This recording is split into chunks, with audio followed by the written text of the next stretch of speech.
সুপ্রিয় দর্শক শ্রোতা, WHR টিভি থেকে আপনাদের স্বাগত জানাচ্ছি। আমরা এই মুহূর্তে রূপসা নদী পাড়ে দিয়ে রূপসার এপারে পূর্ব পাড়ে আমরা পূর্ব রূপসা অবস্থান করছি। পেছনে আমার রূপসা নদী, আর মাত্র 20 গজ দূরেই বাংলার শ্রেষ্ঠ দুজন বীরের বীরশ্রেষ্ঠ রুহুল আমিন, বীর বিক্রম মহিবুল্লাহর সমাধি কমপ্লেক্স এখান থেকে দেখা যাচ্ছে। আর এখান থেকে দেখা যাচ্ছে রূপসার দুটি ব্রিজ, একটি হচ্ছে সড়ক ব্রিজ, একটি হচ্ছে রেল ব্রিজ। আর এই পাশে আছে শিপইয়ার্ড, খুলনার শিপইয়ার্ড যে মিলটা দেখা যাচ্ছে, এখান থেকে জাহাজ তৈরি হয়। আর আমাদের ইতিহাস ঐতিহ্যের একটা বড় অংশ হিসাবে এখন বড় অবদান রেখে চলেছে এই শিপইয়ার্ড। এবং এখানে কুরেশি স্টিল মিল ছিল এক সময়। এই নদীর চলে গেছে এদিকে আপনার ভৈরবের দিকে। এই মোহনাটা হচ্ছে মোহনা, এখানে একটা মোহনা সামনে আছে।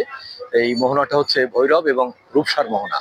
আমরা এখান থেকে আজকে যাত্রা করেছি ফকিরহাট এলাকার কাছেই রূপসা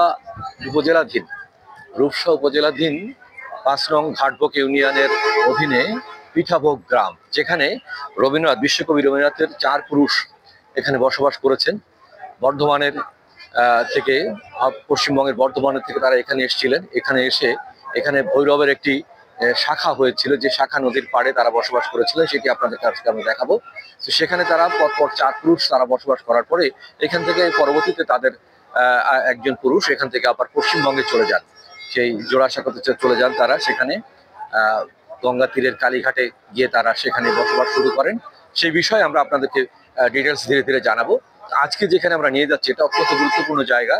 আপনাদের এখানে রবীন্দ্রনাথের পূর্বপুরুষের যারা বসবাস করেছিলেন সেই ভিটা দেখাবো, এবং এখনো তাদের বংশধররা যারা এখানে বসবাস করছেন, গোপাল কুশারী, তার সন্তানগণ, তার মাতা, তাদেরকে আমরা এখানে নিয়ে যাব, তাদের সাক্ষাৎকার আপনাদের সামনে তুলে ধরবো। আজকে অত্যন্ত গুরুত্বপূর্ণ একটি কন্টেন্ট। যারা রবীন্দ্রনাথকে ভালোবাসেন, রবীন্দ্রনাথ সম্বন্ধে জানতে চান, তার পূর্বপুরুষরা কে কোথায় ছিলেন আছেন, তাদের সম্বন্ধে কিছু বক্তব্য শুনতে চান, তাদের মুখ থেকেই শোনাবো। আমরা আসলে আজকে আপনাদেরকে সেই অভিযানে নিয়ে যাচ্ছি। আসলে আমাদের সাথে, সবাইকে অসংখ্য ধন্যবাদ।